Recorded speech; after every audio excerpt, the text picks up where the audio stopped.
Well, greetings and salutations, everybody. Welcome to my YouTube channel. My name's John Campea, and this is Open Mic. Now, every day on the John Campea Show, Monday through Friday, and on, other times as well, we like to take live questions. However, we only save a bit of time for live questions on those shows, but here on Open Mics, that's all we do. Start to finish, all open forum questions, whatever you guys want to talk about. Keeping our focus on movies, a little bit of television and some sports if you want to as well. And that's what we're going to do here today, guys, as we head into the end of the weekend. I hope you guys have had a marvelous weekend, recharged your batteries, getting ready to kick all sorts of ass come Monday. So let's get things going right now. And we're going to start things off here with the first live question coming up to us from Adamus95, who writes, "Can't stop listening to Stan Bush's The Touch." And then he follows it up, "You got the touch, you got the power." Yeah, of course, that was a song that was in, not Bumblebee. That was a song that was in the animated 1985, I think it was, Transformers movie. Really a terrible song, but it's become so synonymous with that movie, right? It's become so synonymous. And it's bringing on added relevance these days that I'm not going to talk about, but you guys will see soon enough. All right, Orange Hand writes, John Campea, "I like this trailer. Viewers, John, why didn't you like the trailer?" John Campea, "Did I fucking stutter?" Yeah, that's what it feels like. That's what it absolutely feels like. It's because, we talked about this a little bit earlier, but it's true. Because we live in this 10-10-10 culture now where it feels like amongst film fans, everything's either a 0 or a 10. Something slightly good, it's a 10, it's perfect. Slightly something bad, it's 0, it's nothing. Give something an 8 out of 10, that means you hated it. If it's not 10, it means nothing, right? And that's what it is. So we talked about the Avengers trailer the other day. I said it's good for a first trailer. It's good for a first trailer. Thumbs up, I liked it. But let's not pretend that it was something spectacular. It wasn't. It was a trailer of people sitting down looking sad. That was the trailer. And for this movie and a first trailer, that's what they were going for, and it works, and it's good, and I like it. But because I wasn't jumping up and down and screaming my lugs out saying, "This is the greatest thing ever," then I get a lot of people writing to me saying, "Why'd you hate it? Oh, just because you didn't like the trailer." Blah, blah, blah. Like, what? You're right. Did I fucking stutter? What part of the 7 times that I said, I like this trailer, it's good for a first trailer, but here's why I don't think it's spectacular, but for a first trailer, it's good. It's what we expected, Anyway, but it is what it is, and you got to kind of roll with it. Nathan Oswald writes, Johnny Depp's Willy Wonka equals Michael Jackson. You know what? I could be remembering this incorrectly, but I thought I remember hearing Johnny Depp actually took some influence, some inspiration from Michael Jackson. I can't remember that completely. So all I know is this. As somebody who's not a Tim Burton fan, that's one of my favorite Tim Burton movies. I actually like that Willy Wonka. And it's funny because a lot of Tim Burton fans, that's probably the one film they don't like of his, but I'm kind of the opposite on that, which is kind of funny. Sebastian writes, 94 million Aquaman versus 111 million in China Open. Aquaman wins US. Yeah, so we're going to talk about this on the John Campea Show tomorrow. What Sebastian's referring to is that Aquaman just had its opening in China. Opened to $94 million in China. Venom made $111 million. To put this in context, and again, we'll go more in depth in this on the John Campea Show tomorrow, but Aquaman's $94 million opening is by far the biggest opening of any DC film in China. Any DC film in China. Now, how's it going to do? Well, we've been predicting forever that Aquaman was going to win the opening weekend when it opens. I still believe Mary Poppins will probably have longer legs and will ultimately make more money than Aquaman does. But I've been saying forever, and I think a lot of people have been saying that Aquaman is going to win the opening weekend. It's been tracking at that for months. So that's not going to be a surprise. But the question is, how big will it be? We're going to find out. Javier Rios 405 writes, when do you think we'll be getting a Spider-Man Far From Home trailer? There were rumors going around that they were going to drop one this weekend, and those rumors sort of ended up being true. There was this big Comic-Con in Brazil, and they did show the first Spider-Man Far From Home footage in Brazil. But I think there was this assumption that once they showed it there, they'd be releasing it online, and up till now, they have not released it online. Should they have released it online? We're going to be talking about that on the John Campea Show again tomorrow. When do I think we will get it? I don't know. I mean, I thought there was a chance they would release it this weekend too, but I'm glad they didn't. It doesn't come out for another 7 months. So to me, it's a little early. Now, if they did release it yesterday, that's fine. They wanted to go for a big glut of trailers, Captain Marvel, Avengers, Spider-Man 4. Okay, yeah, I get that. But for whatever reason, Sony has decided to hold off on that. And I respect that. And I actually appreciate it. I feel like it's too soon for a Spider-Man Far From Home trailer. I don't think there's any need to put it out this early. So, I don't know, maybe February we'll see one, or we could see it. They might drop it tonight for all we know. I'm going to guess February. That's going to be my guess at this point. Let's see. Javier Riaz 405 writes, did you like Bumblebee? I did like Bumblebee. I actually put out a tweet last night that said Bumblebee is really good. And it is. And again, we're going to talk more about it on the John Campea Show tomorrow. But I said I've been waiting for a lot of years, again, to finally have another Transformers film that I like. And this is it. And there seems to be no argument. This is a good movie. The only argument is it the best Transformers movie ever? Now, that's not a hard thing to do because there's only one good Transformers movie. That's the original. And by that, I mean the first Michael Bay one is the only good Transformers movie. All the other ones sucked. But yeah, man, I did enjoy it. Sebastian writes, Bumblebee was great. Still want Spidey and Aquaman. Well, of course we do. I mean, of course we want Spidey and Aquaman. And I'm going to go see Aquaman tomorrow. So Monday after the John Campea Show, Robert and I are running over to watch Aquaman. And then Tuesday, I'm seeing Spidey Into the Spider-Verse. So... and then Wednesday, I'm going to see Mortal Engines. So I should have all my big Christmas season movie watching done at that point. But I'll certainly let you guys know how I feel about them when I do. But yeah, Bumblebee was pretty darn good. All right. Nathan Oswald writes, I love the original Miracle on 34th Street. Oh, of course. It's one of the... I mean, it's to a lot of people, it's the quintessential Christmas film, right? To a lot of people, it is the Christmas film. I mean, when you're talking about the greatest Christmas movies of all time, you've got to throw in there's always going to be in the conversation things like Alistair's Christmas Carol. I was going to say, not Life is Beautiful. Why am I freezing on the name of it? I was just thinking, but anyway, Miracle on 34th Street, and It's a Wonderful Life. Those are the films that you're always going to talk about as the greatest Christmas movies ever made. And Miracle on 44th Street has to rank right up there, absolutely. Factual Opinion writes, how come Deadpool gets more love than Kick-Ass? Oh, because it's better than Kick-Ass. I mean, that's it. Kick-Ass is great. I love Kick-Ass. I even like the sequel, not as much as the first Kick-Ass, but I thought the first Kick-Ass was great. But it gets outpaced by Deadpool. Deadpool outpaces it. Now, it's all subjective. You may disagree, and that's cool. But yeah, and I'm a big fan and big supporter of Kick-Ass, but even I will go, oh yeah, but Deadpool was way better. And it was on a bigger scale, and you had Ryan Reynolds in it and all that. I mean, so there's several different reasons, but to me, the main reason it comes down to is just that Deadpool was the better film. Again, your mileage may vary. It's a subjective thing. But yeah, since you're asking me, I think it's pretty clear. It's because Deadpool was better. But hey, that's not casting any shade on Kick-Ass, because I love me some Kick-Ass as well. Tyler Yeats writes, check out a Brightburn trailer if you haven't yet. Well, I talked about Brightburn yesterday. And it is also a trailer we're going to talk about tomorrow on the John Campea Show with me and Robert. I adore it. And I'll just say this. Halfway through the trailer, I was just thinking, oh, I get it. Okay, it's a Superman ripoff. All right, well, whatever. And then it totally goes into left field and becomes something completely different. And I loved it. I loved it. I don't know if this movie's actually going to be any good, but I'll tell you what, this trailer has got me all kinds of psyched to see it. Brightburn, folks, if you haven't seen it on YouTube yet, go check it out. Orange Hand writes, if T'Challa had died in ritual combat, how do you think M'Baku would have fared against Killmonger?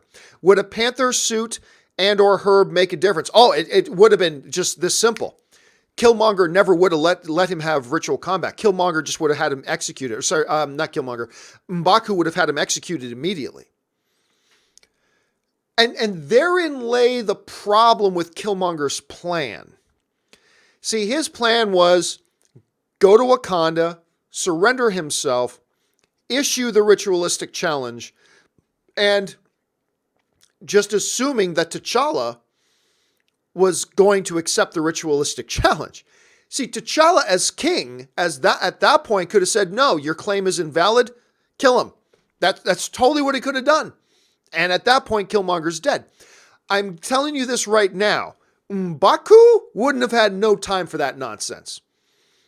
You know, they could have brought Killmonger in and goes, I'm son of so-and-so. I demand challenge. Guess what? Your family line isn't on the throne anymore. I am. You're a wanted criminal here. Kill him. And he would have been dead, and that would have cut the Black Panther movie real damn short. Because M'Baku doesn't suffer fools. M'Baku's got no time for nonsense. That's why I love M'Baku so much. But yeah, I think that would have been a much shorter movie had M'Baku been king at that point. Fred F. writes, saw the best and most surprising double feature in years. First Spider-Man Into the Spider-Verse and then Bumblebee in Cineplex Theater. Love both movies. They both had heart, charm, and great character building. Again, I haven't seen Spider-Verse yet, so I can't speak to that. I'm seeing that in 48 hours. But I did see Bumblebee. And again, I don't want to go too much into it, Fred, but you and me both. I was so pleasantly surprised by that movie. It's the first Transformers movie that really made a Transformer a character. Like, even in the first Transformers, and I love the first Michael Bay Transformers movie, I do. And it's great hearing some iconic lines coming from Optimus and blah, blah, but they do something with Bumblebee in this movie that they just have never accomplished in any of the other Transformers movie. Truly made one of these Transformers a character. With depth and emotion and nuance and all this kind of stuff. And they do that with Bumblebee. And that, if you had to point to one thing, why does this movie work where other Transformers movies have failed?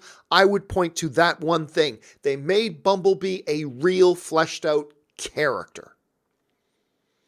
And that's something Michael Bay never did. And it was fine. It still worked. He still made the first Transformers movie work. But at the heart of it, that's why all the rest of them kind of fell apart. There's many reasons why the rest of them fell apart, but that's kind of at the heart of it. So yeah, I'm completely in agreement with you, and I cannot wait to watch Spider-Man Into the Spider-Verse, dude. I cannot wait to watch that one. All right, let's move on here. Curtis Lopez writes, yesterday was a great day for me. I saw a triple feature of Vox Lux. That's another one I can't wait to see with Natalie Portman. Spider-Verse and Bumblebee, enjoyed all. I'm glad that you did. Again, I've only seen one of those ones so far.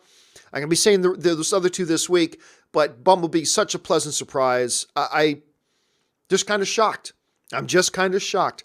Curtis follows up with, Vox Lux might be divisive, but I appreciated its weirdness. It's a film I should have hated, but somehow I really ended up liking. I kind of dig it when movies do that. Again, I can't speak to that because I haven't seen it yet.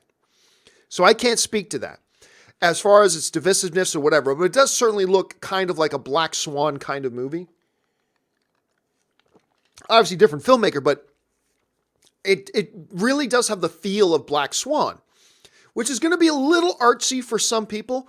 Whether Vox Lux turns out to be that or not, I'm not sure. I haven't seen it, but I'm glad you enjoyed it, man.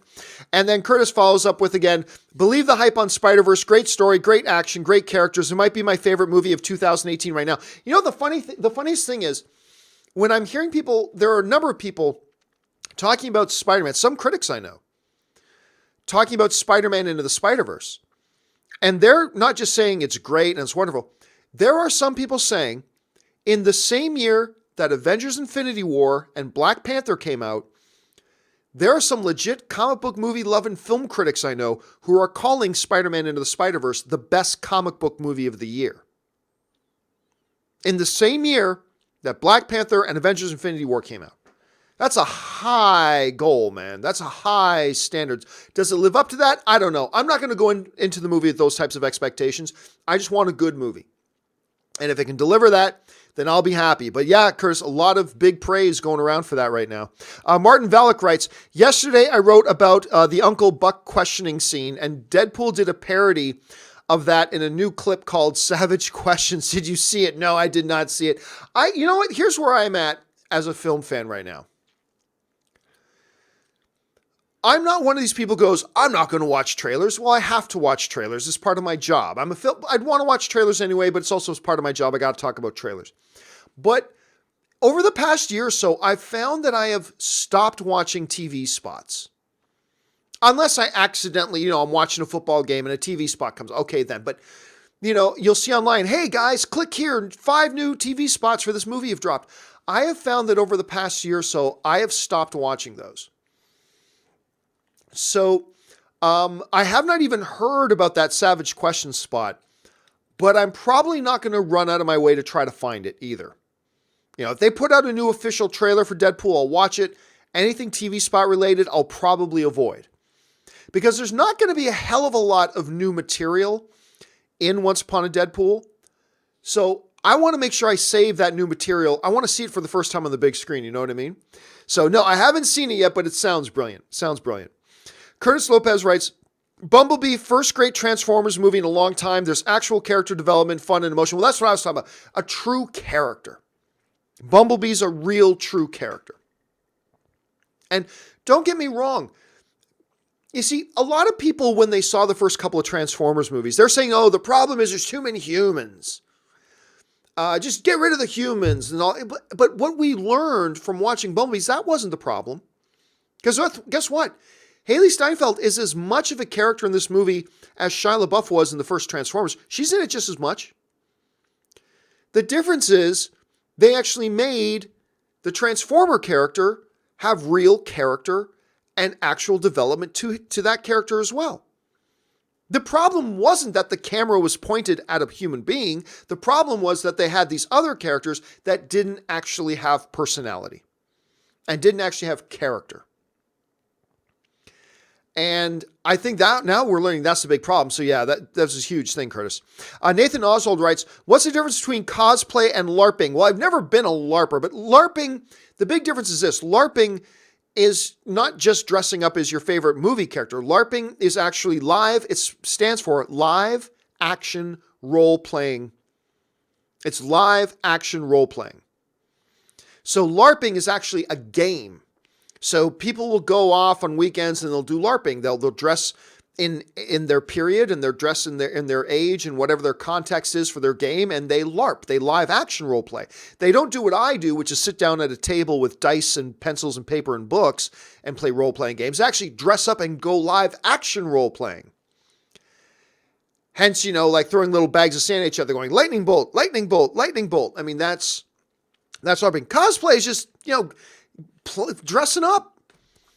Dressing up as your favorite, getting into costume as your favorite characters. It's just that. Whereas LARPing is a little bit more involved. It's an actual gameplay sort of thing.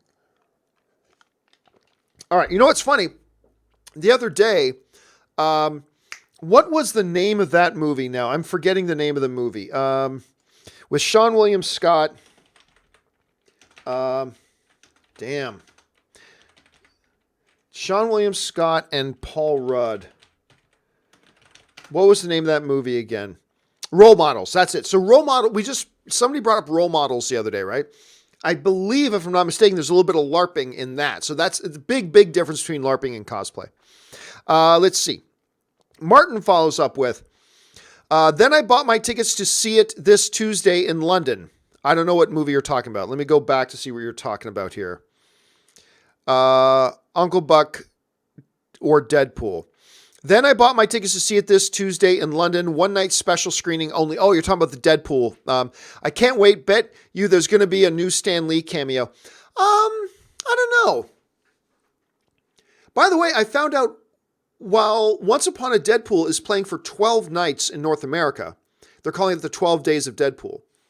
It's only playing for one night only in the UK. And that's what I'm hearing at any rate. It's only playing on the 11th, right? But at any rate, I doubt that there's a new Stan Lee cameo.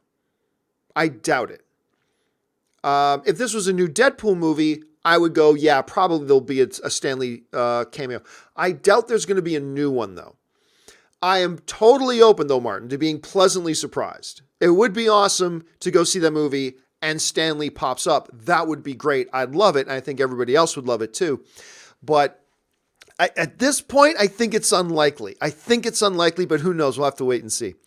Colossus Rex just sends in a super chat. Thank you, Colossus. Grandmaster writes, Venom not going to hit 900 million. Major disappointment. Well, listen. Right now, Venom is sitting at like $850 million. It's just passed a bunch of others, including Thor Ragnarok. It just passed Thor Ragnarok. Wrap your heads around that for a bit, folks. Venom just passed Thor Ragnarok at the box office. It is not going to catch Spider-Man Homecoming, which, where I always said, was a very far outside shop. Right now it's within about $28 million of Spider-Man Homecoming. It's not going to catch it at this point, which is fine, whatever. But guys, oh my God, I thought 400 to 500 million is all this movie needs to make to be considered a big success. I didn't think it would hit 6. I certainly didn't think it would hit 700 million. And there's no way I thought it was going to hit 800 million. And here we are, it's at 800 million. So it's going to probably end up around 860 when it's all said and done. But oh my God, what a run for Venom.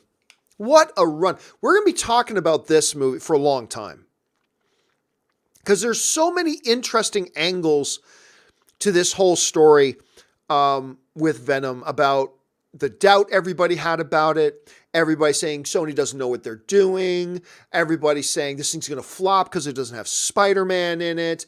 Just the assumption that it needed to have Spider-Man, or nobody's going to know what's going on with this character. You can't possibly do a Venom movie without Spider-Man. Well, there's so many. And then, of course, it breaks even and then becomes a hit, then becomes a smash hit, and then crosses like 700 million, then crosses 800 million, passes Thor Ragnarok, for heaven's sakes. I mean, there's a lot of material there to talk about. And I think it's going to be something, when it's all said and done, I think this Venom thing is going to be something we're going to be dissecting and probably talking a lot about for like another year, to be honest with you. But anyway, a lot of interesting stuff in there. All right.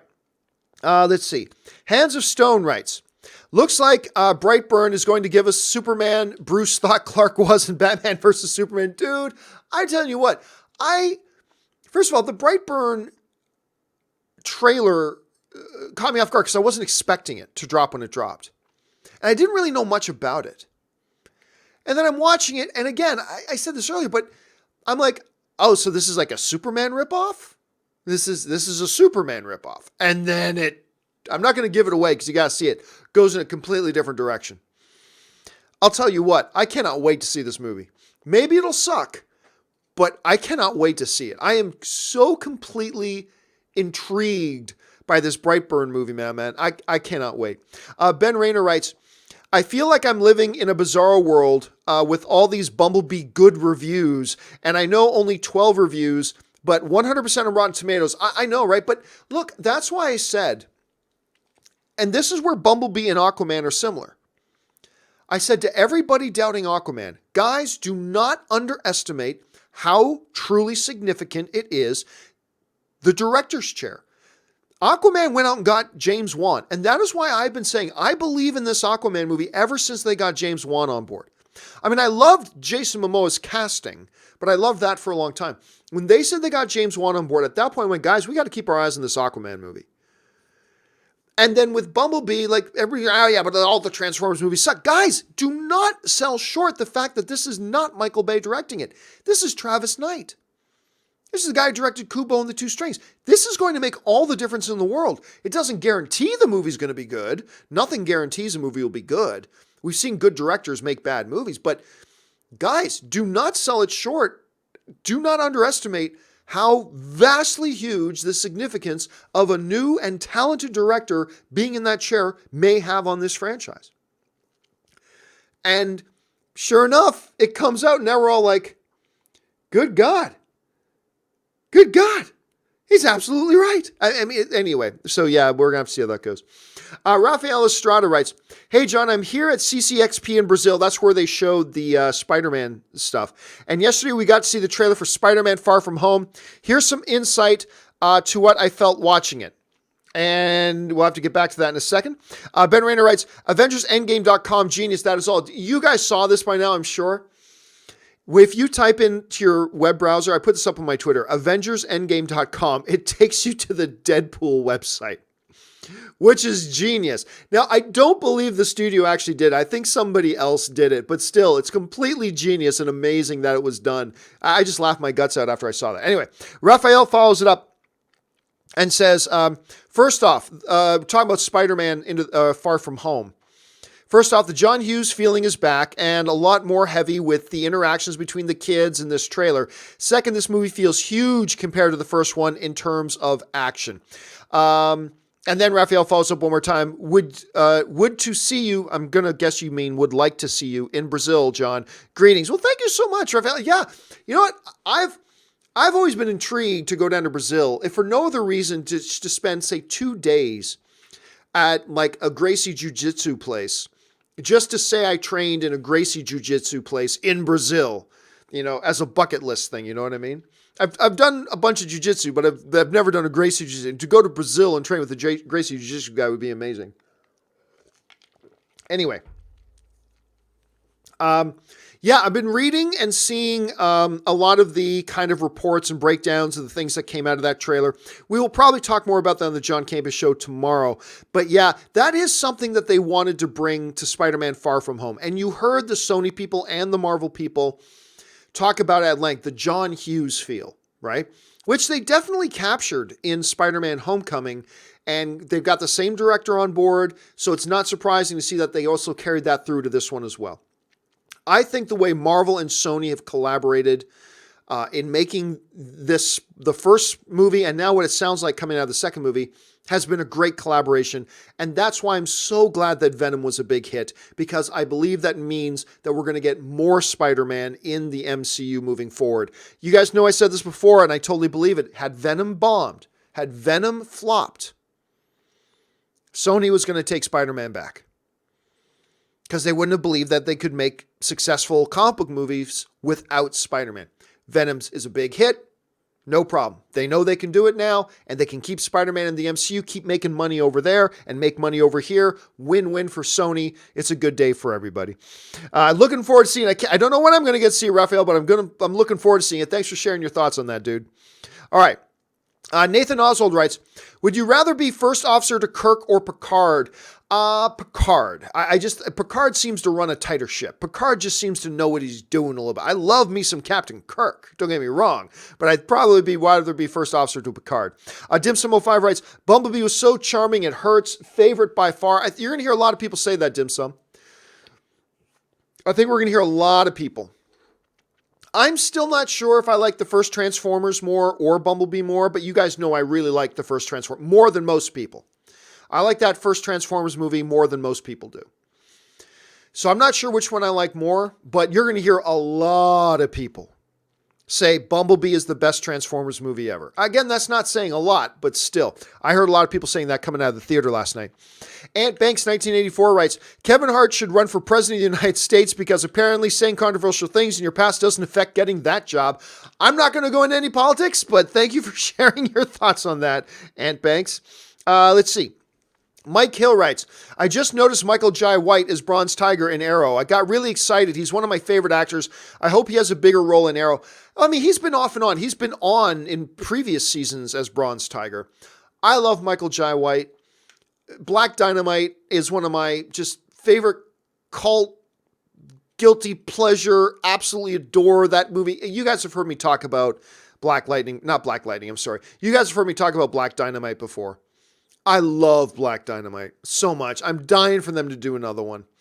And I hope Michael Jai White does. So I don't know that they're going to have Michael Jai White as a big role, but it would be cool if they continue to bring him back every once in a while in the role. It would be cool just to see that happen. I like that.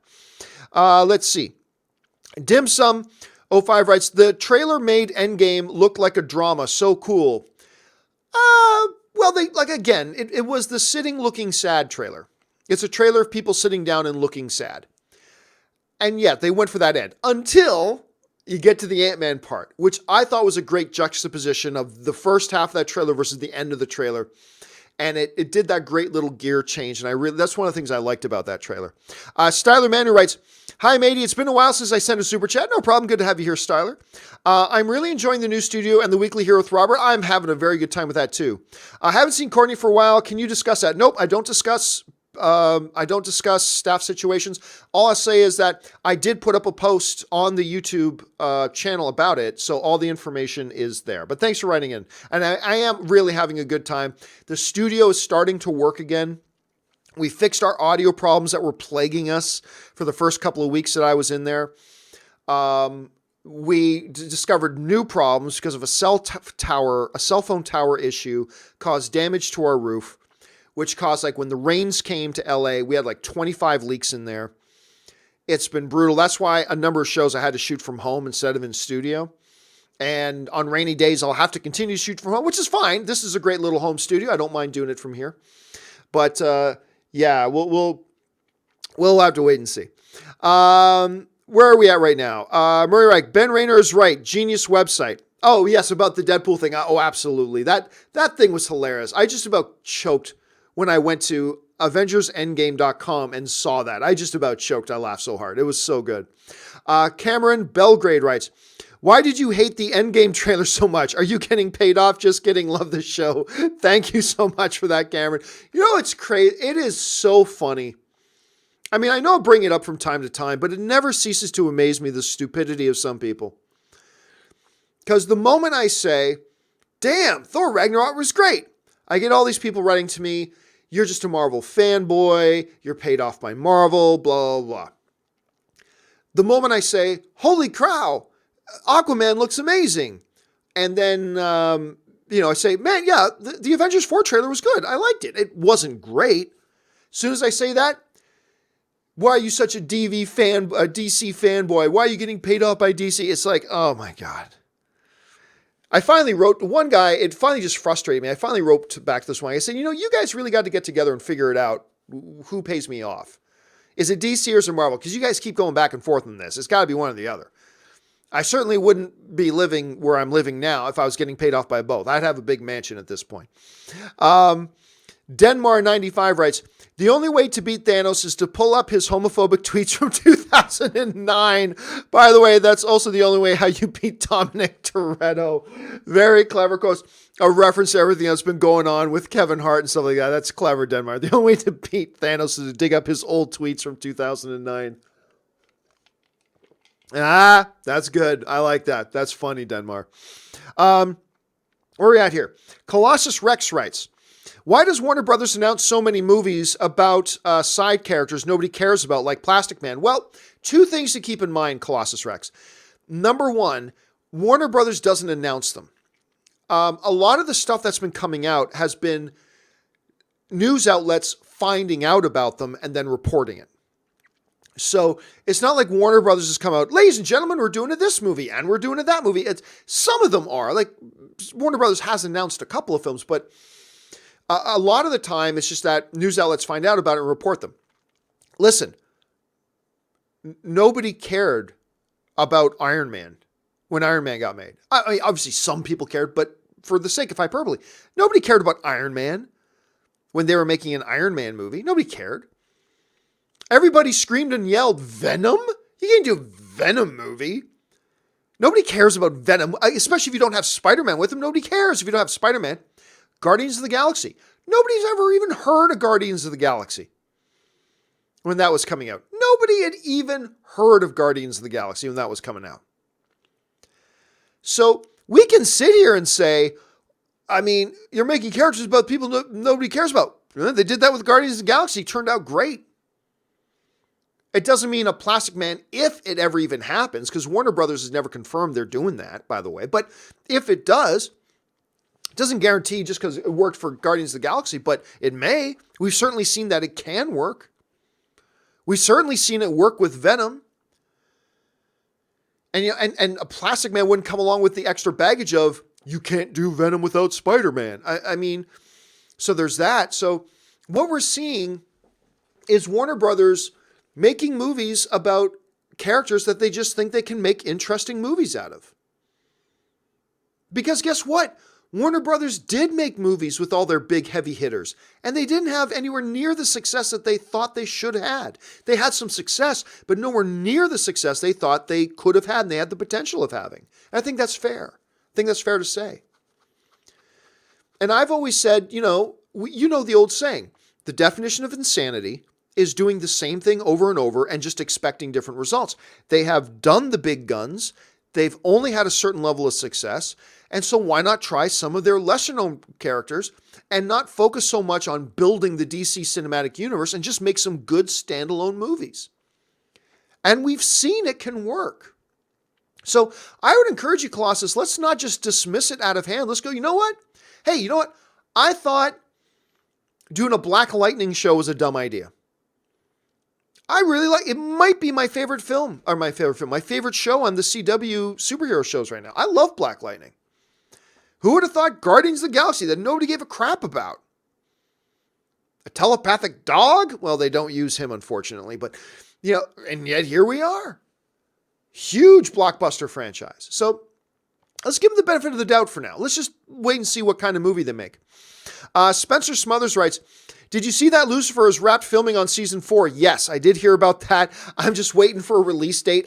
They may have announced a release date and I may have just missed it. I haven't heard an official release date, but I'm just waiting for the release date, man. I'm just still so happy that Lucifer's coming back because I love that show, man. I love Lucifer. It might be my second or third favorite show on television right now. Right now, I think the best show on television is The Marvelous Mrs. Maisel. If you haven't watched it, treat yourself and watch it. It's smart. It's quick. The wit is incredible. The humor is hilarious. The characters are wonderful. It's the best show on TV right now. But, Lucifer ranks right up there too. I love Lucifer. And I'm just so glad it's come back. I cannot wait. Wazid Naeem writes, in Avengers 4... I think you mean trailer. In the Ant-Man part, you can see archive. Yeah, but I don't know that means anything. And if it did mean something, I have a feeling Kevin Feige would have blurted out. Now, it's possible that what they're looking at, because Steve says, is this old footage? And Widow says, it's the front door. But notice she didn't say it's not old footage. Maybe it is old footage. Some people say they saw the year 1983. I looked at it, and I think you'd have to want to see 1983. There were some shapes that maybe in a way you could interpret it that way. I don't think it said 1983. But the notion that he's there, because one of the things that I noticed, when he's at the gate is chained up and locked. The chain is all rusted. The chain's all rust. Go back and look at the trailer when Scott is standing at the camera. Hey, everybody, it's me, Ant-Man. Look at the gate. It's chained up with a lock on it, and it looks like it's old. What does that mean? Maybe nothing. But the argument could be made. Captain America says, is this old footage? Black Widow says it's the front door, but she doesn't say it's not old footage. Maybe it is old footage. And maybe Ant-Man came out of the quantum realm in the past. However, there are some big arguments against that. Number one, why would he be going there asking for people to come let him in? He would know that they wouldn't be there. Number two, if you went back to 1983, that's going way too far back in time from when the Avengers happens, right?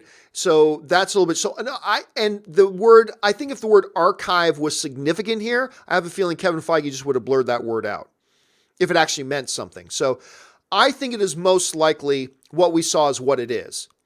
Everybody thinks he's dead because he disappeared the same time that the snap happened. He somehow gets out of the quantum realm, shows up. They go, is this old footage? Because they they think he's dead. And then they let him in. And then they start to unravel what the plan is to fix everything with the help of Scott Lang. That's where I think they're going. That's what I think makes the most sense. Let's see here.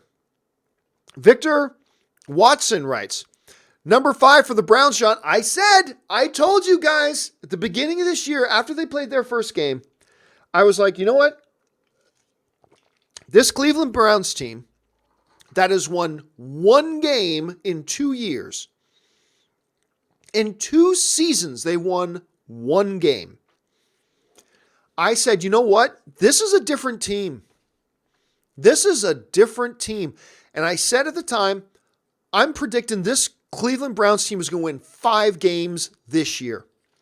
I'm predicting they're going to win 5 games this year. And oh my God, the amount of, first of all, most of my life, I'm just mostly a sports guy. If I wasn't doing movie punditry, I'd be in sports radio. I'm a massive sports fan. I follow sports. That's what I watch every night is ESPN. I just follow sports a lot.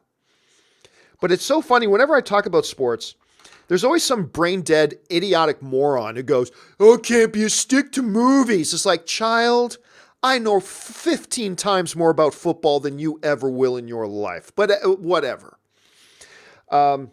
But inevitably, it never fails. As soon as I mention something about sports, if there's something that somebody doesn't like, they'll just go, "Campea, stick to movies."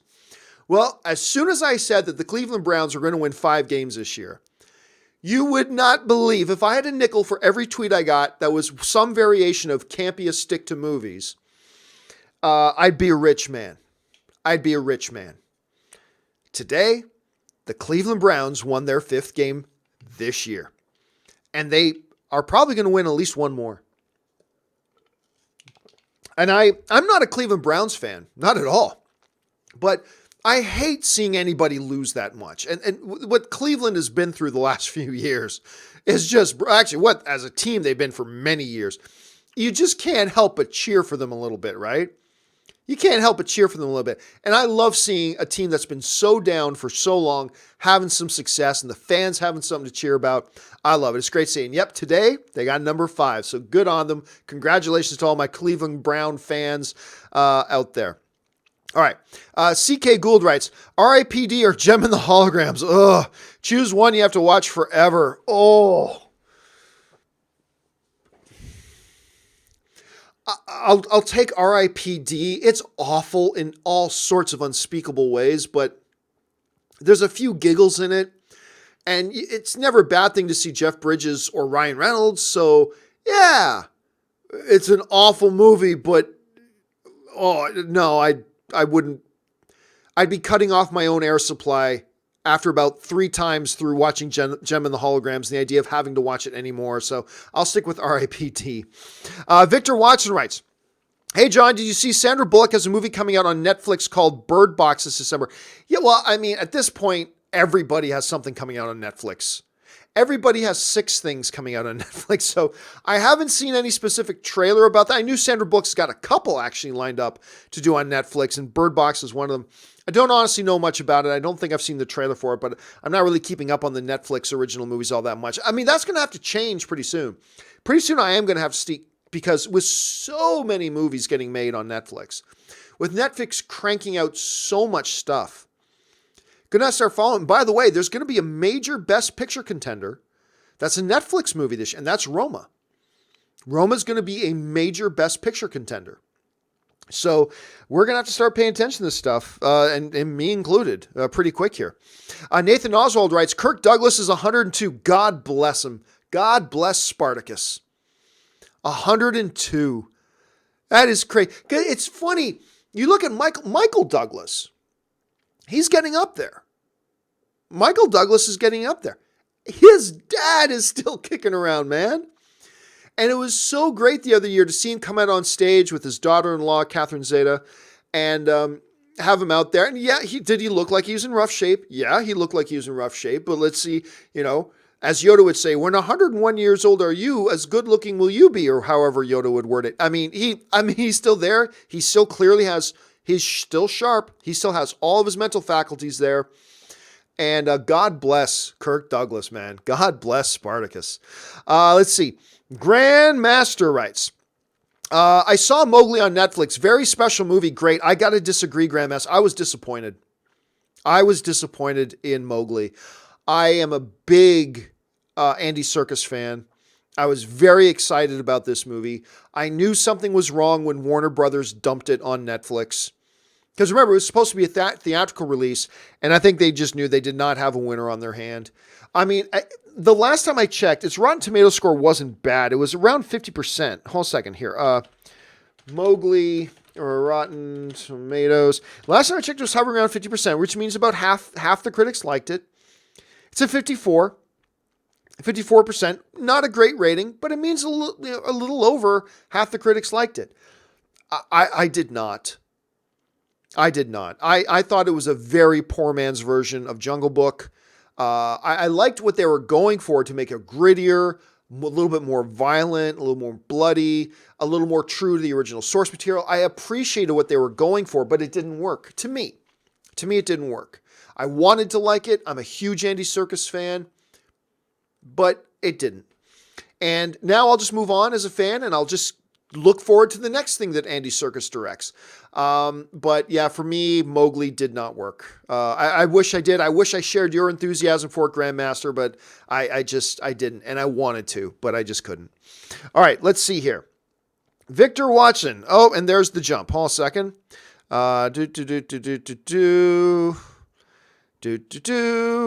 Okay, here we go. Victor Watson writes, "Hey, John, I have a vacation day on the 21st. I'm going to go check out Mortal Engines that day. Then the 22nd, I'm going to see Spider-Man Into the Spider-Verse. See how I can round out my top 10 for 2018. That's a good plan, Victor. That is a good plan. And you know what? It's been a while since we've had... I mean, think about this, guys. We've been talking a long time about this Murderer's Row coming up, this 8-day window of death, where we've got all these high-profile projects coming out. Spider-Man, Mortal Engines, Mary Poppins, Aquaman, Bumblebee. There was Alita Battle Angel, but they were smart and moved out of there. And, now we got The Mule and Vice, Welcome to Morrowind. We got the 12 days of, not 12 days of Deadpool, but Once Upon a Deadpool. But it looks like they're all good. The reactions to Aquaman have been spectacular. The reactions to Bumblebee have been great. The reactions to Spider-Man Into the Spider-Verse have been wonderful. The reactions to Mary Poppins has been Oscar contender. I mean, and by the way, the other one no one's talking about, but the reactions are coming out. Mortal Engines is sounding like it's actually pretty damn good too. So this Murderer's Row is turning out to be a really, embarrassment of riches for us as film fans to get in there and watch. Again, none of these movies are going to live up to their financial potential. None of these movies are going to live up to their full financial potential. A couple of them could be big hits. A couple of them could make big money, but they all would have made more money had they not opened in this death window. Especially now that it sounds like all of them are good. And it sounds like fans and everybody are saying, you got to see Spider-Man Into the Spider-Verse. You got to see Mortal Engines. You got to see Aquaman. You got to see Mary Poppins. I mean, and it goes on. And now you got to see Bumblebee. It's going to be interesting to see, man, how this turns out. But what an embarrassment of riches for us as film fans that all these movies, because how often do we get these kind of cool windows, but inevitably one or two of those movies suck and disappoint, and hopefully one or two of them are really good. It's looking like all of them are good, which is amazing for us as film fans. What a way to end 2018. Luna Comics writes, John, I'm somebody that only likes superhero and sci-fi fantasy or comedy. That's a shame that you limit yourself that way, Luna. I challenge you to give me the best film that's outside that box. That's not my job, Luna. That's not my job. Most of the greatest films of all time are outside of those boxes. Certainly some are in those boxes, but most of the greatest films of all time are outside of those boxes. We're talking about, the original Ben-Hur, or you're talking about Lawrence of Arabia, or you're talking about Bridge on the River Kwai, you're talking about The Godfather, you're talking about Shawshank Redemption, the list goes on and on and on and on and on and on and on. I would really encourage you, Luna, to maybe spend 3 weeks and just challenge yourself. See, I would challenge you. Give yourself 3 weeks to go, you know what? For 3 weeks, I can get some of the greatest movies of all, the people say are the greatest movies of all time, and I'm not going to watch any sci-fi fantasy stuff. I'm just going to watch these great classics, and I think you're going to be really glad that you did. I think you're going to be really happy that you did. So that is my challenge to you, Luna. Go check those out. All right. Spectacular Spider Guy writes, have you seen the Brightburn? Again, another person asked about the Brightburn trailer. Have you seen the Brightburn trailer yet? Watch it. Yes, I've seen it. I'm incredibly intrigued by it. We're going to talk more in depth about it tomorrow on the John Campea show when I got Robert there with me. So make sure you come back and join us for that. But yes, I have, and I'm incredibly intrigued by it. All right. Degoto1 writes, loved watching the Patriots lose the game like that. Well, hey, that's the only way you can beat the Patriots is by some fluke play. And it's incredibly entertaining as a major Patriots fan. And they've got the division locked up already, so it doesn't matter. But Patriots are winning by 6 points or 5 points with like 10 seconds left in the game. And Miami's got the ball on their own 30. They got one play left. And they do this ridiculous fluke pass, lateral, broken tackle. Guy misses a tackle and he gets in the end zone and Miami wins the game. Let's put it this way. As a fan of something, if my team is going to lose, I would much rather them lose that way on a fluke where you know it was a fluke rather than like the way, like as a Patriots fan, the way the Patriots got beat by the Jaguars earlier this season, right? The Jaguars just came out that game and just outplayed them and beat them. I would rather my team, if my team's got to lose, I'd rather be, we had that game won. We played good enough to win. We should have won that game, but then this fluky thing happened and we lost. Okay, I can take that a lot more than I can take like the way the Patriots lost to the Jaguars. That's harder for me to take. You know what I'm saying? That's harder for me to take. So it was a very fun, it's going to make all the sports highlights. It was a fun thing. It's good for football. It was good for football. Dan Ketchum writes, Lucifer just wrapped. So why 4-month wait? I mean, that's what people, look, this always comes up. Wait a minute. They finished shooting Aquaman. Why are they waiting 8 more months to put it out? Because that's when it's the best time for them to release it. You don't release movies and TV shows just as soon as you're done shooting them. Oh, it's done? Okay, then put it out in theater or put it up on TV now. You plan when you want to release it because you think that window of time for 500 different variables, that's the best time for us to release it. You don't just go, oh, we're done? Oh, okay, put it in theaters then. Oh, we're done? Put it up on TV.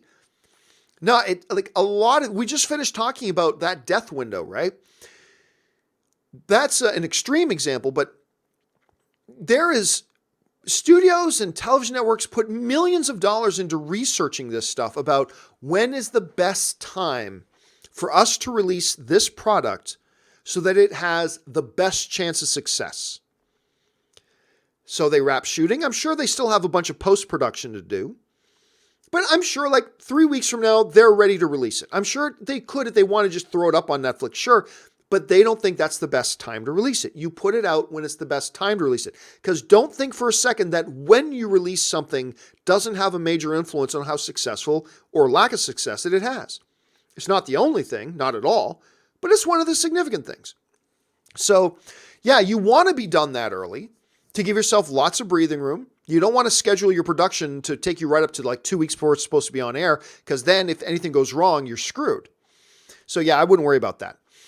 Abel Contreras writes, let's go Cowboys, beat those Eagles. I've always hated the Cowboys. I hate the Cowboys. I love watching them lose all the time. I love seeing them fail to make the playoffs, and when they do, lose the first round. I love hating on the Cowboys. I hate the Cowboys. Although I will say this. They've become a more likable team in the last year or two. They are no longer my least favorite team in the NFL. The Cowboys are no longer my least favorite team in the NFL.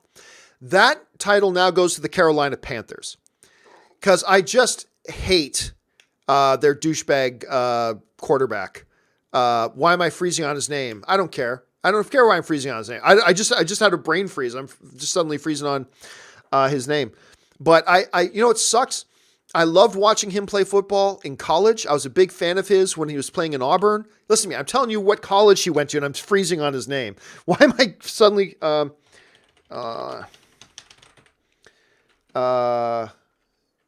Carolina Panthers quarterback, and it's going to kill me as soon as I read it. Of course, it's Cam Newton. I used to love watching Cam Newton when he played in Auburn. I remember that one game against Alabama that he played when he was in Auburn. It was great. And I was a big fan of him coming into the league. And then he just started acting like such a baby and such a douchebag. And then I'm like, I want to see this guy lose. I don't want this guy ever to get to the Super Bowl again. Thankfully, he never won a Super Bowl.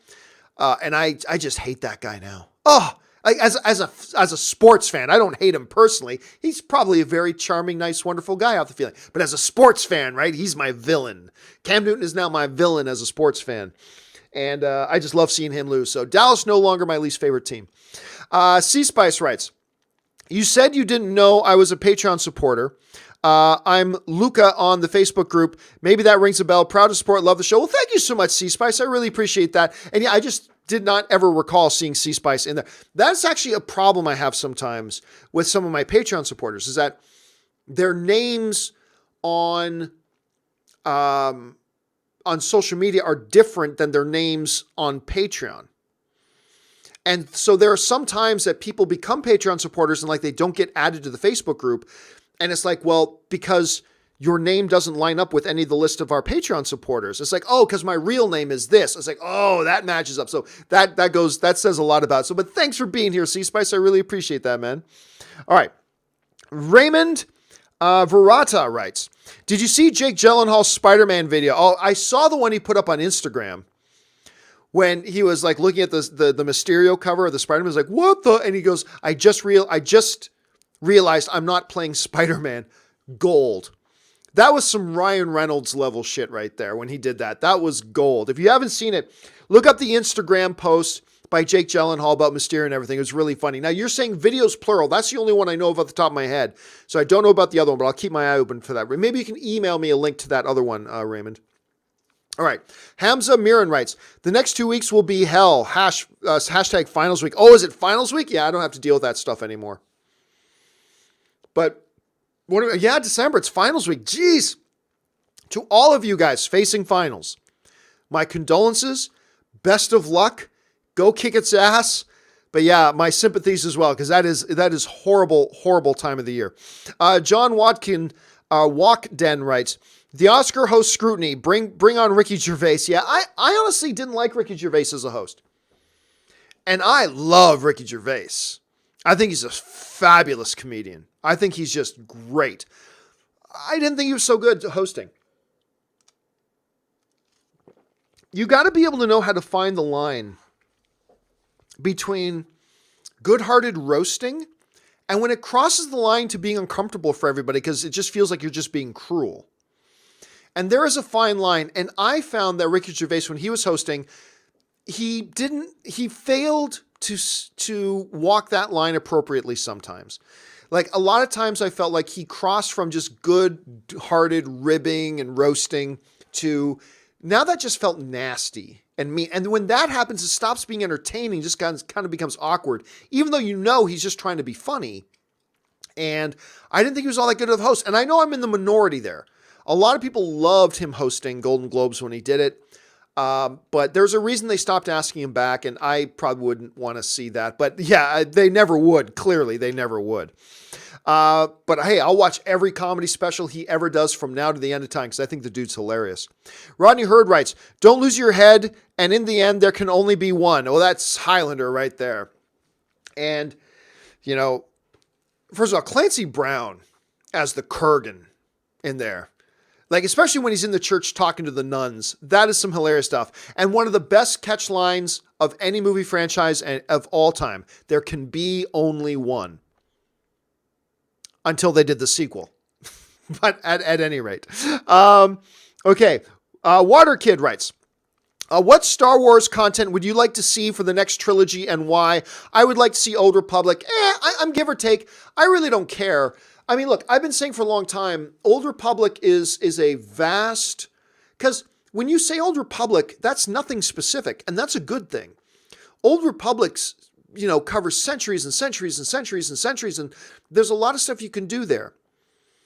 And it's not really a prequel because it's so far removed from the current stuff that it's not really connected in any way, right?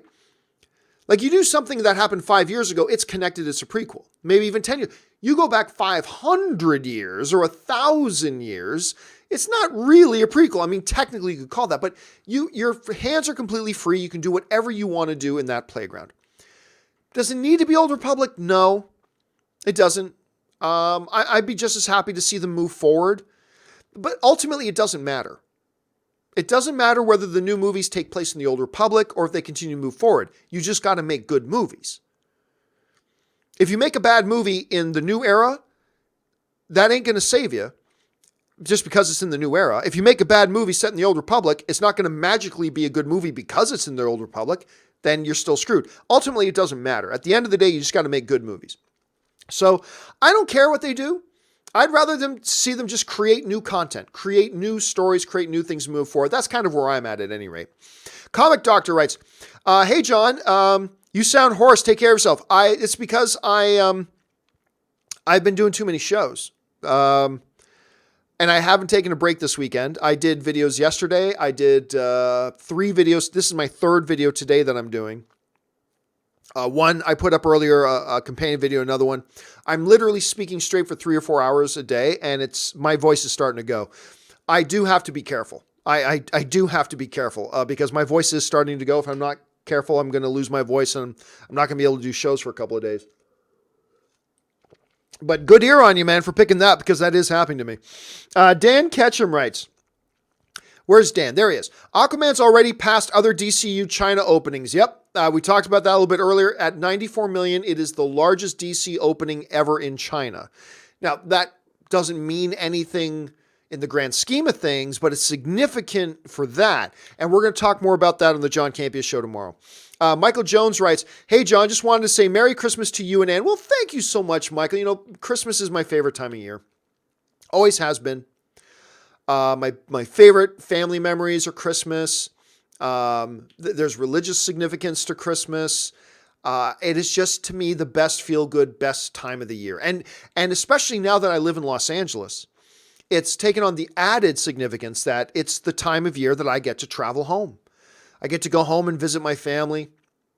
Which is great because, you know, my mom hasn't had my mom's doing much better today than she was earlier this year, because you remember my mom had a little bit of a health scare. She's doing great now, but, you know, she said she's had health challenges this year, and I only get to see my family like once a year, and it kind of sucks, but that adds to the significance of that. So thank you so much, Michael, for that, and I really appreciate it. Tinisflado Mendoza writes, "How about Pepper Potts rescues Tony in a deep space suit, not Captain Marvel, with all space adventures? You think he's working on a spacesuit?" Yeah, but he doesn't have the technology to go intergalactic. I mean, he can make a suit that you can be in outer space in, but he hasn't created warp drives. That is way beyond Tony Stark. Way beyond Tony Stark. Now, there's possibilities. Rocket Raccoon's there. Maybe Rocket Raccoon. Somebody else suggested the other day that Rocket and Bruce work on something, because Rocket has been, like, to make a spaceship to Rocket Raccoon is no more different than you and I trying to change a tire on a car, because he's lived with that technology his whole life. Maybe that has something to do with it, but that would be way beyond Tony Stark. Making something capable of intergalactic travel, that is like centuries beyond Tony Stark. So I don't think that's what they're going to do. But Pepper may play a role in it to some degree or another. We'll have to wait and see. All right, John Demoto writes, "I got a chance to see If Beale Street Could Talk. Wonder film." Probably meant to say wonderful. "Do you plan on checking it out possibly?" Yes, I'm actually seeing it this week. I'm seeing If Beale Street Could Talk this week. And look, you're talking about the same guy who did Moonlight and crushed it with that. I've been incredibly anxious to see this movie. I'm a big fan of Regina King, so I always like it when she's in just about anything. And she's getting a lot of Best Supporting Actress chatter right now. So yeah, and I'm scheduled to see it this week. So I'm very, very much looking forward to it. I'm glad you had a chance to see it. I can't wait to watch it. Jared McBride writes, "Hello, John. I'm getting excited for the Arrowverse crossover that starts tonight. Stay awesome." Me too, man. Look, no matter where I am in my enthusiasm for the Arrowverse, whether I'm loving the shows right now or not so much loving the shows right now, the crossover events every year are great. Last year was the best one ever with their Crisis on Earth X, and this year with their Elseworld crossover looks even better. I'm excited for it. Starts tonight. I'll probably talk about it on the John Campea show a little bit tomorrow as well. So thumbs up, and it runs for 3 nights in a row. And I love that too, that we don't have to watch one a week. It runs 3 nights in a row. Sunday, Monday, and Tuesday. Can't wait. Let's see. Luna Comics writes, "Did you see the Aquaman clips? One epic line from Ocean Master, you wield our mother's Triton, powerful but flawed like her. I wield my father's." Now, I like I said a little bit earlier, Luna, I don't really, I skip the TV spots now. To me, it just seems in recent years that they're giving more and more stuff away in the TV spots than they are in the trailers. So I'm trying to avoid that. If I can and as much as I can. So I haven't seen it yet. I'm probably not going to watch it. I'll watch the trailers if they drop another trailer, which I doubt there'll be a new trailer between now and when it opens. But I try to avoid the TV spots. If it pops up as I'm watching TV, that's fair game. But otherwise, I'm going to try to avoid it. Rami J. Royster writes, nobody's talking about Blindspotting. My best pick. I liked Blindspotting. I thought it was good, and I thought it was a fresh take on an idea, and it certainly lived up to a really strong trailer when it came out. The performances were good. I'll be honest with you, Rami, it's not going to end up on my top 10 of the year, but full respect to it. It's a good movie, man. It's a good movie, and more people should have seen it. I saw it the same night that I saw Meg. And I mean, yeah, it's good. And I know a few other people that Blindspotting, I should say. I keep wanting to say train spotting whenever it comes up. That Blindspotting is in a number of people's top 10s for sure. It's not quite going to make it into mine though. I'm not even sure it's going to be in my top 15. But I did like it. I think it's solid. I think it's great. And clearly you liked it even more. So good on you, Rami. Thanks for sharing that. Kylis Menon writes, guys, do you realize that killing Thanos in Endgame won't bring the dead people back? Well, we don't know that. I mean, for all we know, look, and I tend to agree with you, Kylis. I agree with you. But for all we know, they might say as a narrative hook in the movie, because remember, this isn't the comic books, it's the movie. They may say, because Thanos was the one wielding it, when his life force ends, it undoes whatever he did with the gauntlet and with the stones, right? They might say that. That's possible. So maybe the trick is they do have to kill Thanos. Now, I don't think that's it. I don't believe that's what is actually going on here, but I don't think it's crazy to say that because we simply don't know at this point. They could narratively say that they discover that if the wielder of the stones and their life force ends, that whatever they did while wielding the stones becomes undone. Again, I'm not saying that's what they're going to do, but I'm saying you have to acknowledge that's a possibility. Let's see. That was Kyle's. Where we're at now. Ben Rayner writes, I almost love Jim C's Christmas Carol, or Jim Carrey's Christmas Carol. I like Jim Carrey's Christmas Carol. It lacked a little bit of the magic that the other ones have, but it wasn't bad. Murray Reich writes, Patriots. Yeah, hey, it was a great end of the game. It's a great end of the game. And like I said, they've already got the conference locked up. It means nothing. And I would rather see my team lose on a fluke than get handled like they did in 1 or 2 games earlier this season. So I'll take it. Fayette Productions writes, in the Endgame trailer, Thanos is wearing different clothes, but the gauntlet is still on him. Could it be permanently attached to him? I think we're looking way too much into that. At that point, I think we're trying to, extrapolate way too much from a few frames. For all we know, what we saw was something like 5 minutes after he got to his planet thing. For all we know, it could be this, it could be that. I just don't know that we can start running down this rabbit trail, which is what we as film fans tend to like to do. I do it, you do it, we all do it. But I just don't think we should be trying to build too many theories around a few frames that were in the trailer. A few frames that were completely out of context, and we don't know what's going on. So trying to build these theories and ideologies around, okay, so now the gauntlet is permanently attached. Whoa, just because it was there for a few frames in a trailer? So I would really caution us against going there. Look, anything is possible at this point. Anything is possible. Like when Avengers Infinity War ended, and after the snap, it was all burned out. Maybe it grafted itself to his hand. Possible. Maybe this, maybe that. Anything's possible. But I just want to caution myself and everybody else against trying to build too many big, huge theories around a few frames taken out of context from the trailer. This because it's a dangerous game we play when we get into that, man. But anything's possible. It's totally possible. Evil Eye writes, hey, John, thoughts on Bourne trilogy? Like the Bourne trilogy. Didn't love the first one. Didn't love the second one. Third one, I loved. Loved the third Bourne movie. Overall, it's solid. It's good. But it was only the third one that I really, truly adored. The last one they did, The most recent one I thought was disappointing. The last one they did was disappointing. The fourth film they did was disappointing. But yeah, the first two were pretty good. The third one just killed it. Third one absolutely killed it. That's my feeling on it. Marie Seifring writes, thoughts on the movie Diner. Let me just make sure it's the one I'm thinking about.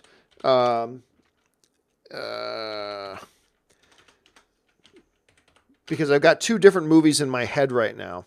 One's from like 92, one's from like 81. Diner from 81, the one with Steve Guttenberg and Mickey Rourke. Long time since I've seen that. I think I saw that.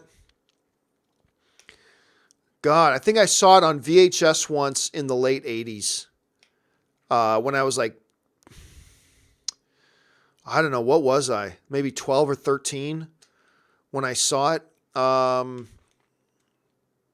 I can't remember. I mean, I know I saw it. I think I remember liking it, but it was way too long ago.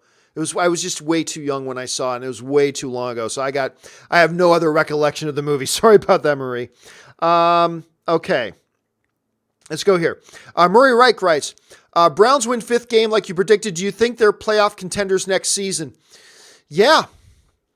Notice I'm not saying put a lock on it, put $5 down on your Vegas bookie right now that Browns are in the playoffs next season, but I think they'll be in the conversation.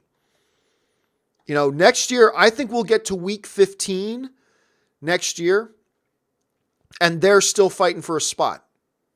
What they may or may not get in, but look, you got a quarterback now who's going to be one more year experienced because he's a rookie. He's going to be one more year experienced. You're going to have your regular full-time head coach in there, and who knows, it could be the guy they got there now. I just believe, whether they get it or not, I'm not sure, but will we get to week 14, week 15, and we're talking about some mathematical possibilities that they could get in? Yeah, I do think they're going to be in that position next year. But we'll see. A lot of things can happen. Dominic writes, I went to see early screening of Bumblebee yesterday. Wow, I was pleasantly surprised. I came out happy for this movie. Nice job, Travis Knight. Indeed. Nice job indeed. I mean, so pleasantly surprised. Really, again, they just did some things in it that they just never could quite capture in the previous things. And by the way, I did not think this was going to be a true reboot, and it is. This is a reboot. There are things that feel very familiar to the other movies, but this is a reboot. And I did not think this was going to be a reboot. I thought it would be kind of like a soft this or a reinterpreting of that, but no, it's a reboot. They have done away. The old Transformers series under Michael Bay are gone. Those movies are gone. This is a rebooted universe now. And I agree with you, man. I just liked it way more than I thought I would. I mean, I thought it looked pretty good, but the movie made my heart happy. And there may have been one or two times that I yelled out loud in the theaters. Yeah! That may have happened a couple of times. The Delusionator writes, I like that name.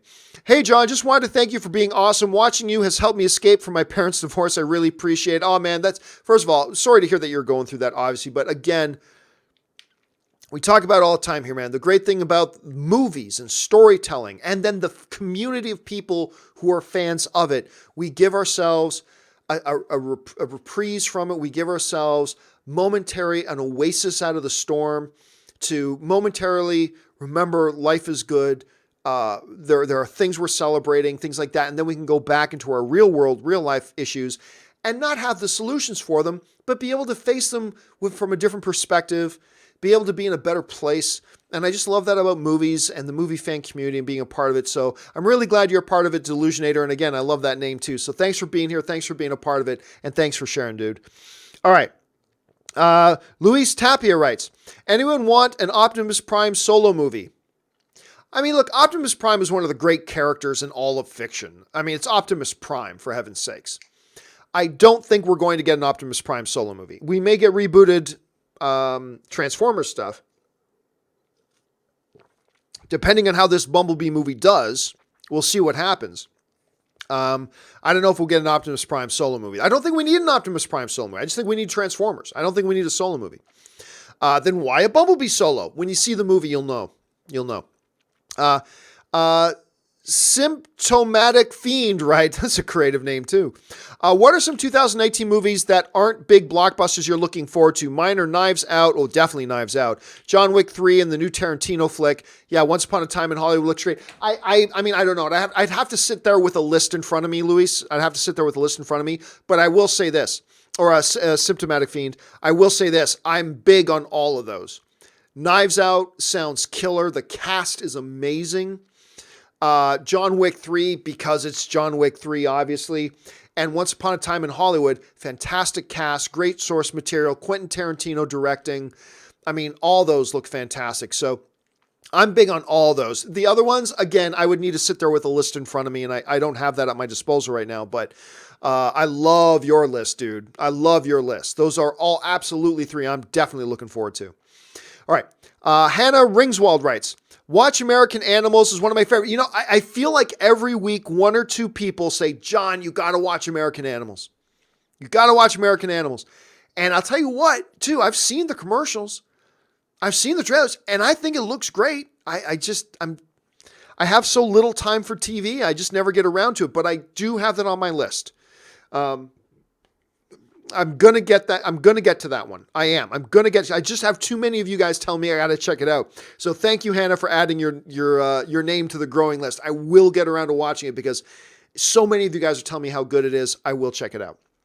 All right. James Bonner writes, I'm keeping Amazon Prime just to be sure I can see The Marvelous Mrs. Maisel season 3 if there is one. Watching season 2 right now, and yes, it is that good. Well, first of all, I have Amazon Prime, and it has nothing to do with their TV or movies. It has all to do with the fact that I'm ordering at least one or two things from Amazon every week. And the shipping costs would cost me a fortune if I wasn't an Amazon Prime member. I have Amazon Prime just for the shipping. That's why I have Amazon Prime. Having Prime with their videos and movies is just a bonus. But yes, absolutely, the biggest of those bonuses is Marvelous Mrs. Maisel. And then, of course, they've got The Hobbit. They're not The Hobbit. Don't forget, they got their Lord of the Rings stuff coming too, which might be great. So I'm looking forward to that as well. I have still not started because Ann and I have said that Marvelous Mrs. Maisel is one of those shows that we have to watch together. We got to watch that together. So I haven't had a chance to start watching it yet. We'll probably watch it as we go away over the Christmas vacation. We'll probably watch 4 or 5 episodes on the flight there. We'll then watch 4 or 5 episodes on the flight back. Probably see 1 or 2 episodes while we're lying in bed at night while we're there. So my plan is to get through Marvelous Mrs. Maisel season 2 by the time we get back from Christmas holiday. But I cannot wait because the first season was so damn good. So good. Jace Little writes, do you watch Escape? I don't even know how to say that. So no, Jace, I've never even heard of it. Escape at Dannemora. Never even heard of it. So I don't, but if it comes across my path, now I'll recognize it because you brought it up to me. Scott Kolonko writes, with Aquaman's success in China, what's the difference in terms of profit to the studio? US box office dollars versus Chinese. Is there one? I'm not really sure, to be honest with you. Look, because I've never had to deal with, when I was working with AMC Theaters, we didn't have theaters in China, even though one of our owners, probably I think our main owner was a Chinese company. A Chinese company called Wanda bought AMC while I was there, while I was at AMC, but it didn't change anything. So I never really understood what the box office difference was there. It's never anything I had to know. I was just more familiar with how the box office breaks down in terms of theatrical cuts and all that kind of stuff in the domestic office. I didn't really know the stuff with China. So I gotta guess it's roughly the same with some differences, but I'm just guessing. I don't really know. I'm not going to pretend to know. I'm not an expert on the Chinese market. That's for sure. Let's see. But it's a great question, Scott. It's a great question. Where are we at? We had another jump. Okay. Ooh. Okay, guys, I'm just going to let you know right now, there is no way we're getting through all the questions. There's no way we're getting through all the questions. So do not send in any more because I'm not going to get through all the ones that we have already. Where are we at? Baby Boy 8603 writes, John, that movie quote from yesterday was from The Lion King when the hyenas were about to kill Scar. Yeah, I had a few people tweet that to me. And I'm like, of course it was. But yeah, there it is. I'm Upset writes, remember the Eddie Murphy film, 1,000 Words? Yes, I remember that one. And it's awful and horrible, but a great idea. The idea for the movie was great. Great concept. Horrible movie. So the basic idea is this. Eddie Murphy plays this guy who totally misuses the words, right? He lies, he cheats, he does all this kind of stuff. So he gets this curse put on him by this shaman kind of dude, where he's basically got 1,000 words left. And once he speaks his 1,000 words, he's dead. And this tree pops up. And every time he speaks a word, a leaf falls. And once the final leaf falls, he dies, right? So now he's got to be very careful with his words. That concept is brilliant. It's a brilliant concept. Unfortunately, the movie did not work out so much. Let's see. Senpaigar writes, wish that cool First Order officer, Kennedy, at the start of Last Jedi lived and Hux didn't. Hux is brutal. His character is a coward. I like the Hux character. I didn't like... Here's the thing. I loved the Hux character in The Force Awakens. Loved the Hux character in Force Awakens. In The Last Jedi, I did not like the way they handled him. Because they moved him from being one type of guy to just being comic relief. And yeah, that didn't work for me. That didn't work for me. I thought he was great, and the interpretation of the character and the way they used the character in the first movie was great. Not a fan of how they used him in The Last Jedi, to be honest with you. So anyway, that's just my feelings on it. Med6814 writes, how often do you dye your hair? Are you kidding me? Can you see the gray in my hair? Yeah, I do not dye my hair. Go this way. Look at that. Yeah, I am. You would and got it over here too. I got some of the Reed Richards thing going here. Yeah, if I dye my hair would look a lot better than it does right now. Geo writes, although maybe I'm not as gray as I thought then. Geo writes, where am I? Oh, Geo writes, report says A4 will end at a wedding. Tony's maybe. Oh, ignore whatever report says it. Nobody knows. Nobody knows. Anybody who's saying that, just ignore it. Let's see. Victor Watson writes, John, you and Robert was talking about Charlton Heston. One of my favorite movies was called The Greatest Show on Earth. Well, it was actually just called The Greatest Show on Earth, period. I think you doubled up your words there. That was directed by Cecil B. DeMille. What year did that come out? Can't remember, but it revolves around the circus and clowns and trapeze artists and stuff like that. I mean, still my all-time favorite is Ben-Hur. And to many other people will be Ten Commandments, but it is, I'm glad you brought that up, Victor, because a lot of people, when they think of Charlton Heston, they only think of those ones, right? There are other things like Soylent Green and things like The Greatest Show on Earth and many, many others. So I'm glad you recognize that, and I'm glad you brought it up, man. Javier Arias 405 writes, how was John Cena in Bumblebee? Could you see him? Yeah, well, I put it on Twitter. I put a stupid joke on Twitter. You can go to my Twitter and see it. I'll go more into it yesterday. Let's just say this. John Cena is not in a place where he should be leading movies. That's all I'm going to say for now. I'll get more into it on the John Campea show tomorrow. I'm upset writes, over under 50% Venom appears or referenced in Morbius. I'll take the over 15% on that. I think that's a safe number, 15. Like, I wouldn't say 50%. But if you're going to set the line that low at 15, I feel safe taking that 15. I'll take that 15. So I'll take the over on 15% that we will get a Venom reference at least. Appearing, that's a harder sell, but at least a reference? I'll take the over 15 on that. Okay, let's see. Dropkick Aggie writes, over under 3.5. Number of OG 6 Avengers to eat it in Endgame. I'll take under. I'm not convinced I would probably take the under on 1.5, to be honest with you. I really would. I'll take the under on 1.5. I'd be tempted to take the under on 0.5.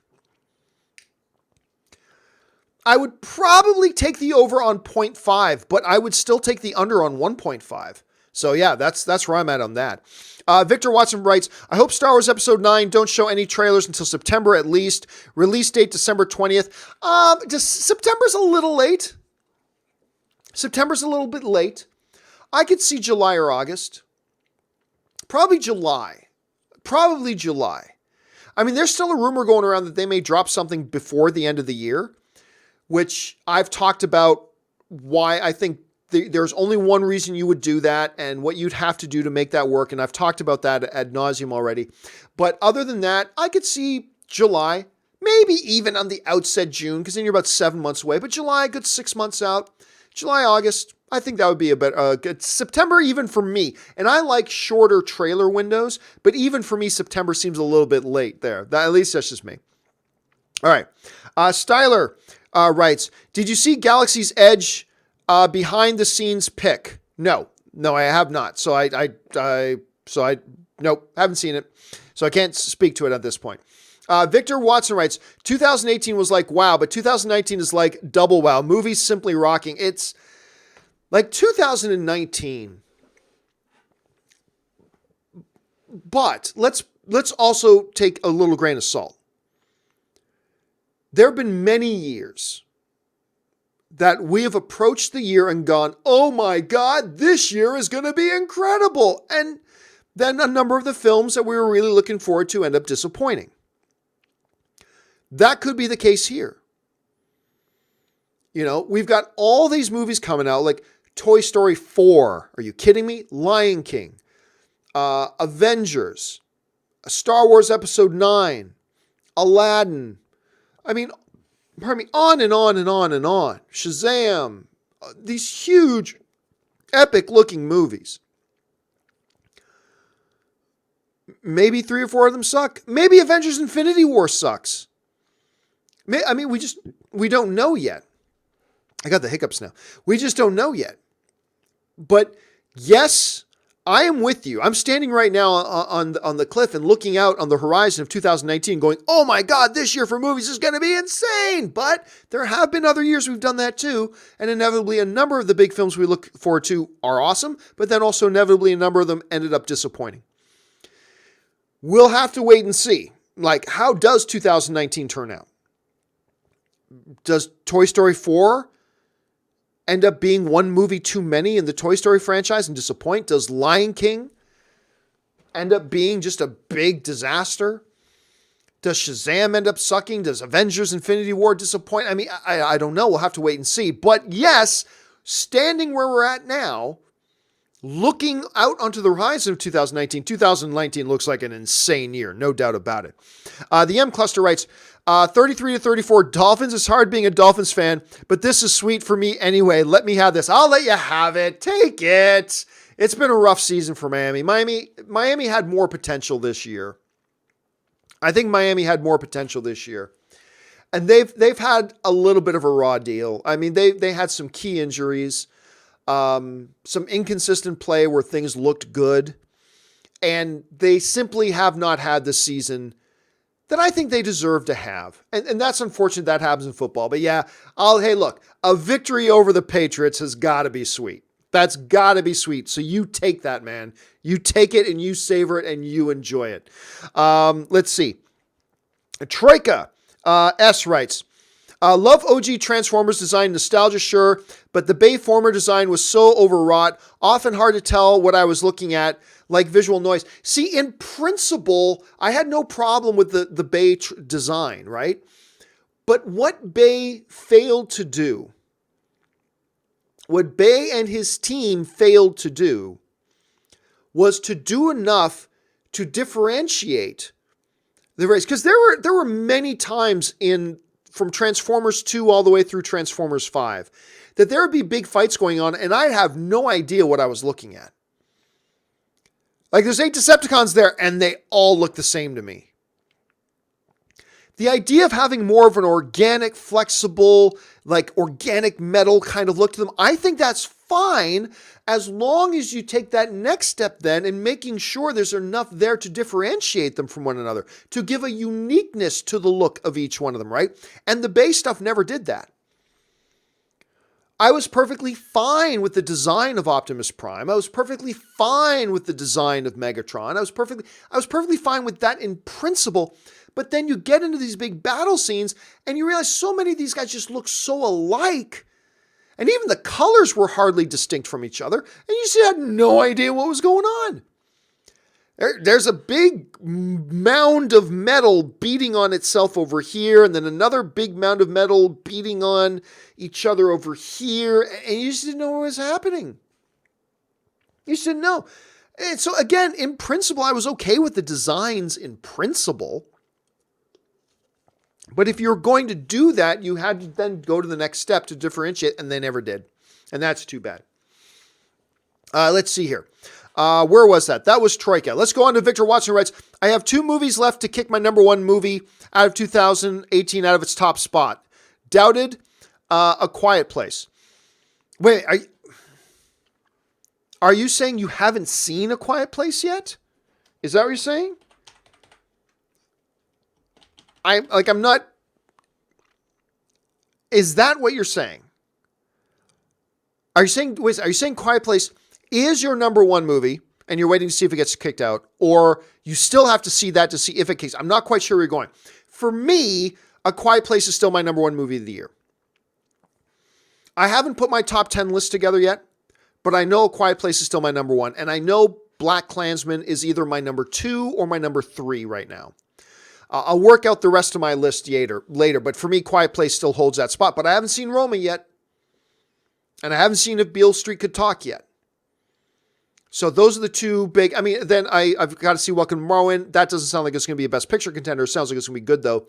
Mule and Vice. Vice sounds like it could be a contender for Best Picture. Have to check that out as well. I think the 2 main contenders to knock out Quiet Place from my top 10 list right now sounds in principle like it's going to be Roma, and it's going to be If Beale Street Could Talk. So we'll have to see if either of those can knock A Quiet Place out of that list for me. All right. Big one comes to us from Only Be Gamer, who writes, my first viewing for Avengers Endgame trailer wasn't so good. Had to watch it on a phone surrounded by people at work. A work colleague made me. Sound was awful quality. I hated it. But now I love the trailer. Nothing amazing, but it doesn't need to be. And you know what I think? Only Be Gamer, I think you just captured my thing. It's nothing amazing, but it was what it needed to be. It was a successful trailer. It was good. It did what it needed to do. It wasn't amazing, but it didn't need to be. And I think that sums up the Avengers Endgame trailer perfectly, is your last statement there. Nothing amazing, but it doesn't need to be. And it didn't need to be. And so it worked for what it was. A first trailer for a movie still 4.5 months away. And we know we're getting more trailers coming soon. We know that's going to happen. So that's all going to come, and we're going to get the big spectacle, and we're going to get all that stuff coming down the line. But as of right now, it was a good first trailer. I just get frustrated. It's like, let's not pretend it was more than that. It was good. I liked it. You liked it. But let's not pretend like it revolutionized trailers like the second trailer for Avengers Infinity War did. That was a trailer you fall out of your chair over. That was a trailer you jump up and cheer just for a trailer. That is the standard for that. This was a first trailer that was good. Some great lines, some good images, like a very hurt Hawkeye, the Ant-Man scene at the end. It's a good first trailer. It's good. It's good. Let's just be happy with it and not overemphasize it and call it something that it's not. And call it something that it's not. You know what I'm saying? Anyway, so I'm with you on that. And that does suck. I've been in positions too where a trailer drops and I'm really looking forward to. And I can either watch it on my phone right now, or wait till I get home and watch it either on my TV or on my 32-inch computer monitor, right? And I'm going to watch it right now. I can't wait. And watch it. But we're kind of robbing ourselves a little bit when we do that because we're losing a little bit of the experience. And I think what you're pointing out is very poignant there, Only Be Gamer, is that it kind of hindered your first experience with it, which is too bad. But again, there was really so little going on in that trailer that you really weren't missing much. So it's not that big deal. But at the end of the day, again, I just love the way you stated that. Nothing amazing, but it didn't need to be. For it to work and for it to be good, it only needed to do certain things, and it did those things, and it's a win. So then we move on from there. Thanks a lot for sharing your thoughts, Only Be Gamer. All right, let's move on here. Mark C. writes, Do you think these live action adaptations of Disney classics might actually backdoor us into a good Tarzan film? I don't know. I mean, I think that one Tarzan animated film I thought was pretty good. But you're talking about live action. I'm still thinking of the one where Phil Collins did all the "You'll be in my heart." Well, Phil Collins did all the music for it. You're talking about live action. I'll say this: the recent Tarzan film with Skarsgård and Margot Robbie, I didn't think it was all that bad. I got a kick out of it. I didn't think it was all that bad. I thought it was okay. Certainly wasn't great, but I mean, there have been so many live action Tarzans. I mean, is that really where Disney wants to put its live action adaptation energy? I mean, there have been tons of live action Tarzans. A lot of people ask me about Hunchback of Notre Dame. Well, do you think we'll ever get a live action Hunchbacks? Like, there have been tons of live action Hunchbacks before the Disney ever made their animated version. By the way, I really like Disney's animated Hunchback of Notre Dame. It's a totally different kind of anime, very dark and very adult too. There's some edgy stuff in that movie, but whatever. I'm getting sidetracked. Really me get sidetracked? Anyway. So it's possible, but again, just because to me, there are so many live action incarnations of Tarzan, is that really the one that they want to focus their attention on right now? We'll have to kind of see. Let's see. Tennis Flado writes, when I mentioned the Thanos Scarecrow at the end of Avengers Infinity War from comics, you didn't know what I was talking about. Glad it's in the movie. Nice nod, Marvel. I'm not quite sure what you're talking about, Tennis Flado, the way you structure that sentence, but I'm sure other people do. Let's see. Where are we at? Brendan Shakur writes, I vote Ebony Maw for new Oscar host. Shh. Man, I love that character. I don't know. I get a big kick out of villains who come across as super sophisticated and suave and eloquent and just... Ebony Maw was a great character. I loved him. I was kind of bummed when they killed him off, but Ebony Maw for Oscar host. Shh. Now I get likes writes, I think Marvel saw it coming. One day the shows were going to end and them never referencing them just made it easier to bring any character to the MCU. Well, I mean, Marvel saw it coming. I think they had to. I think the moment that Disney announced that they were going to start their own streaming service, that instantly strained relations between Marvel and Netflix, or between Disney and Netflix. I think that clearly strained that relationship. And it became inevitable that Netflix was probably like, well, we're not going to do things to just make your brands more popular, so we're going to cancel these shows. Which is unfortunate, but I get it. And while I don't think Marvel orchestrated this, because I don't think they had the power to, I think this was all Netflix's decision. But I think you're right in principle, though, now I get likes, that they probably saw it coming. They probably did see it coming. And the fact that they never did directly connect the Netflix shows to their cinematic universe is going to make it a lot easier now for them to reboot these characters with new actors, new backgrounds, whatever, and integrate them into the MCU at some point. So how long that'll take and which ones they do it with and which ones they don't, we're just going to have to wait and see. Incredible Hulk writes, Browns go to 5 wins. Yes, sir. We mentioned that earlier in the show. I said 5 wins. They might even get 6. We'll have to wait and see. Styler Manning writes, Galaxy's Edge Moss Eisley recreation looks good. I'm still not... are we talking about the Disney thing? The Disneyland thing? Hold on a second.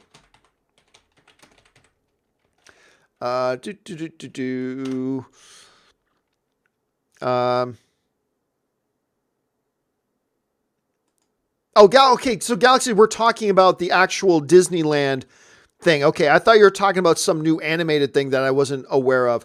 Oh my God. I mean, look, Ann and I go by there every once in a while and we stand on the, the pedestrian bridge. And from the pedestrian bridge where the parking structure is, you can actually get a look at the Galaxy, at the Star Wars land area. And yeah, look, I'm just salivating like nobody's business.